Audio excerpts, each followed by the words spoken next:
Hi అండి అందరికీ. ఈరోజు నా వెయిట్ అయితే ఏమీ తగ్గలేదండి. నిన్న ఉన్న వెయిటే ఉన్నాను. ప్రజెంట్ అయితే వెయిట్ తగ్గలేదు, పెరగలేదు, పర్వాలేదు అనిపించింది.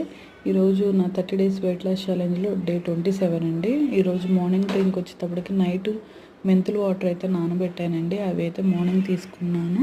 తర్వాత వచ్చేటప్పటికి బ్రేక్ఫాస్ట్గా నేను రాగి జావ తీసుకున్నాను. రాగి జావ నాకు ఇలాగ తిక్కుగా ఉంటేనే ఇష్టంగా తాగుతాను, పలచగా ఉంటే తాగబుద్ధి అవుదండి. తర్వాత లంచ్లోకి వచ్చి అంతగా ఏమీ తినబుద్ధి అవ్వలే, రాగి జావ తాగినందువలన అనుకుంటా హెవీగా అనిపించింది నాకు. ఇంకా శాండ్విచ్ తీసుకున్నా, కొంచెం లేట్గానే తిన్నానండి శాండ్విచ్ అన్నది. ఇంకా నైట్ వచ్చేటప్పటికి డిన్నర్లో వచ్చేటప్పటికి ఓవర్ నైట్ ఓట్స్ తీసుకున్నానండి. కొంచెం ఓవర్ నైట్ ఓట్స్ అయితే తీసుకున్నాను, ఇలా నట్స్ అవి వేసి. ఆఫ్టర్నూన్ అయితే కానీ 4 o'clock అలాగా నేను గ్రీన్ టీ అయితే తీసుకున్నానండి. అదైతే వీడియో తీయలేదు. వీడియో నచ్చితే లైక్ చేసి సబ్స్క్రైబ్ చేసుకోండి.